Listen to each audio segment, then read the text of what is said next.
Olá pessoal, graça e paz. Sejam todos bem-vindos à leitura de mais um capítulo do livro de 2 Crônicas. E o capítulo de hoje, pessoal, não é qualquer capítulo, é o último capítulo deste livro. Estou falando sobre o capítulo 36.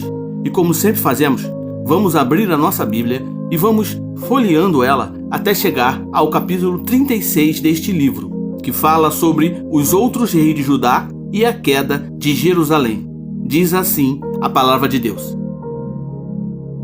E o povo tomou Jeoacás, filho de Josias, e proclamou-o rei em Jerusalém, no lugar de seu pai.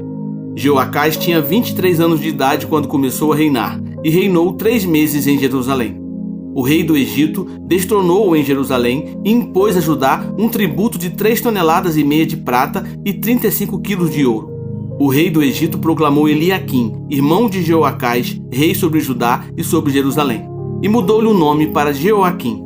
Mas Neco levou Jeoacás, irmão de Eliaquim, para o Egito. Jeoaquim tinha 25 anos de idade quando começou a reinar e reinou 11 anos em Jerusalém. Ele fez o que o Senhor, o seu Deus, reprova. Nabucodonosor, rei da Babilônia, atacou-o e prendeu-o com algemas de bronze para levá-lo para a Babilônia. E levou também para a Babilônia objetos do templo do Senhor e os colocou no seu templo. Os demais acontecimentos do reinado de Jeoaquim, as coisas detestáveis que fez e tudo que foi achado contra ele estão escritos nos registros históricos dos reis de Israel e de Judá. Seu filho Joaquim foi o seu sucessor. Joaquim tinha 18 anos de idade quando começou a reinar e reinou 3 meses e 10 dias em Jerusalém. Ele fez o que o Senhor reprova. Na primavera, o rei Nabucodonosor mandou levá-lo para a Babilônia, junto com objetos de valor retirados do templo do Senhor, e proclamou Zedequias, tio de Joaquim, rei sobre Judá e sobre Jerusalém. Zedequias tinha 21 anos de idade quando começou a reinar, e reinou 11 anos em Jerusalém.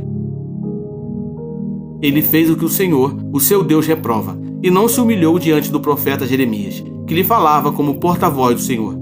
Também se revoltou contra o rei Nabucodonosor, que o havia obrigado a fazer um juramento em nome de Deus. Tornou-se muito obstinado e não quis se voltar para o Senhor, o Deus de Israel. Além disso, todos os líderes dos sacerdotes e o povo se tornaram cada vez mais infiéis, seguindo todas as práticas detestáveis das outras nações e contaminando o templo do Senhor, consagrado por ele em Jerusalém. O Senhor, o Deus dos seus antepassados, advertiu-os várias vezes por meio de seus mensageiros, pois ele tinha compaixão de seu povo e do lugar de sua habitação. Mas eles zombaram dos mensageiros de Deus, desprezaram as palavras dele e expuseram ao ridículo os profetas, até que a ira do Senhor se levantou contra o seu povo e já não houve remédio. Ele enviou contra eles o rei dos babilônios, que no santuário matou os seus jovens à espada. Não poupou nem rapazes, nem moças, nem adultos, nem velhos. Deus entregou todos eles nas mãos de Nabucodonosor. Este levou para a Babilônia todos os utensílios do templo de Deus, tanto os pequenos como os grandes, juntamente com os tesouros do templo do Senhor, os do rei e os de seus oficiais. Os babilônios incendiaram o templo de Deus e derrubaram o muro de Jerusalém. Queimaram todos os palácios e destruíram todos os utensílios de valor que havia neles. Nabucodonosor levou para o exílio, na Babilônia, os remanescentes, que escaparam da espada, para serem seus escravos e dos seus descendentes, até a época do domínio persa.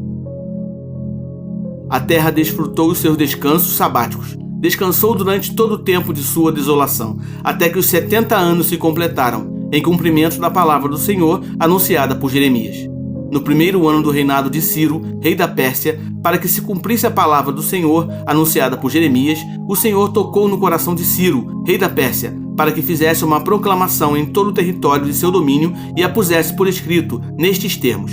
Assim declara Ciro, rei da Pérsia: o Senhor, o Deus dos céus, deu-me todos os reinos da terra e designou-me para construir-lhe um templo em Jerusalém, na terra de Judá.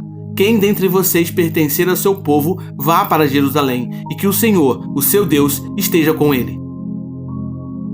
Resumindo, pessoal, 2 Crônicas 36 fala sobre o fim do reino de Judá e a destruição de Jerusalém. Como eu falei, este capítulo encerra o livro de 2 Crônicas, e com uma narrativa sombria e reflexiva sobre as consequências da desobediência e da infidelidade do povo para com Deus. Começando com o reinado de Jeoaquim, vemos como ele e outros reis subsequentes se desviaram dos caminhos do Senhor, abandonando os princípios de justiça e retidão que deveriam guiar a nação. Devido à persistente idolatria e corrupção moral, Deus enviou várias advertências por meio de profetas como Jeremias, chamando o povo ao arrependimento. No entanto, esses apelos foram ignorados, resultando na intervenção de Deus através da invasão babilônica. O rei Nabucodonosor e seu exército sitiaram Jerusalém, destruíram o templo e levaram cativos muitos dos habitantes, incluindo o próprio rei Joaquim. Este capítulo nos ensina que a fidelidade a Deus é crucial para a prosperidade e a proteção de uma nação. A desobediência leva à ruína e à perda das bênçãos de Deus. A história de Judá serve como um aviso para nós, pois destaca a importância da obediência aos mandamentos de Deus e da sinceridade na adoração a Ele. Concluindo, pessoal, lembre-se, a integridade e a dedicação a Deus são fundamentais para a preservação de nossa vida de fé e de prosperidade espiritual. Assim como Judá enfrentou consequências severas por sua infidelidade, somos desafiados a viver em obediência e adoração verdadeira ao Senhor, garantindo assim o nosso bem-estar espiritual e a bênção de Deus sobre nossas vidas e comunidade. Pense nisso. É isso aí, pessoal. Encerramos a leitura do livro de 2 Crônicas. Hoje foi o nosso último capítulo, ok? Mas eu espero que vocês possam estar comigo amanhã para começarmos a leitura de um novo livro, o livro de Esdras, ok? Então nos vemos amanhã. Fique na paz e que Deus abençoe.